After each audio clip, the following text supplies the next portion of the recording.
अरे भाई मस्जिद का मीटर है, खुदा का खौफ करो। मस्जिद का मीटर है तो मैं क्या करूं? बिजली इस्तेमाल करता तो बिल भी देना होता है।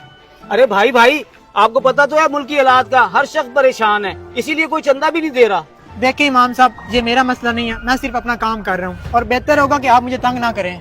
देखें भाई, आपकी बात बिल्कुल ठीक है, लेकिन आप मुझे सिर्फ 2 दिन की मोहलत दे दें। जो काम 3 महीनों से नहीं हो सका वो 2 दिन में कैसे हो जाएगा? वो आप मेरे पे छोड़ दें, इंशाल्लाह मैं अल्लाह की मदद से कुछ ना कुछ कर लूंगा। देखें, मैं अपनी नौकरी को खतरे में डाल के आपको 2 दिन की मोहलत दे रहा हूँ। अगर 2 दिन में बिल अदा ना हुए तो मीटर में काट दूंगा।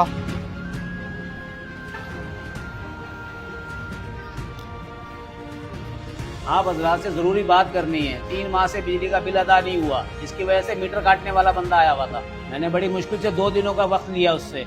अगर 2 दिनों में बिल अदा ना हुआ तो वो मीटर काट देगा। 3 माह से बिल नहीं दिया, फिर तो समझे मीटर कट ही गया। अब मस्जिद का इतना चंदा इकट्ठा होता है, आप उससे बिल क्यों नहीं भरते? कहाँ लगा देते हैं? इन दिनों में तो चंदा देता ही कौन है, बड़ी मुश्किल से तो खर्चे पूरे हो रहे हैं। अगर मीटर कट गया तो नमाजियों को बड़ी मुश्किल होगी। छोटे छोटे बच्चे भी कुरान पढ़ने आते हैं, उनका क्या बनेगा? देखे इमाम साहब, मैं नमाज पढ़ने आया था, मेरा बटवा वैसे भी घर पड़ा है, फिर किसी टाइम मदद कर दूंगा। शेख साहब, अगर आप कुछ मदद कर देते तो।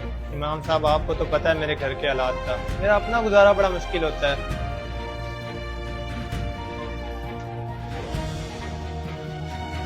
कारी साहब, बिल के पैसे तो पूरे हुए नहीं, अब हम क्या करें? हाँ, किसी ने भी मदद नहीं की, अब पता नहीं क्या बनेगा। कारी साहब, आप कहें तो हम मल्ले से चंदा इकट्ठा करें। नहीं बेटा, ऐसे घरों में जाके चंदा मांगना अच्छी बात नहीं है, और आपके घर वाले भी एतराज करेंगे। कारी साहब, मीटर काटे का तो बड़ा मसला हो जाएगा। बेटा आप लोग परेशान ना हो, अल्लाह कोई ना कोई हल निकाल देगा।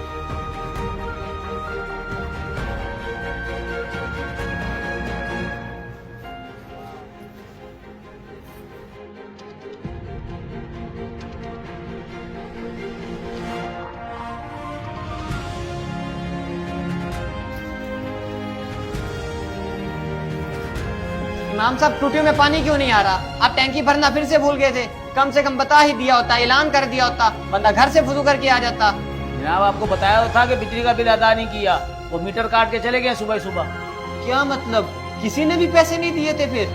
जनाब, जब आप जैसे करीबी नमाजियों ने मदद नहीं की तो बाकियों से क्या उम्मीद रखते हैं? आपको पता है नमाजियों ने कितनी जिल्लत उठाई है, और तो और बच्चे भी गर्मी में कुरान पढ़ते रहे। इमाम साहब, आप परेशान ना हो, मैं कोई ना कोई बंदोबस्त जरूर करता हूँ। मस्जिद की जिम्मेदारी सिर्फ इमाम मस्जिद की नहीं, बल्कि मस्जिद के इर्द गिर्द रहने वाले हर शख्स की है।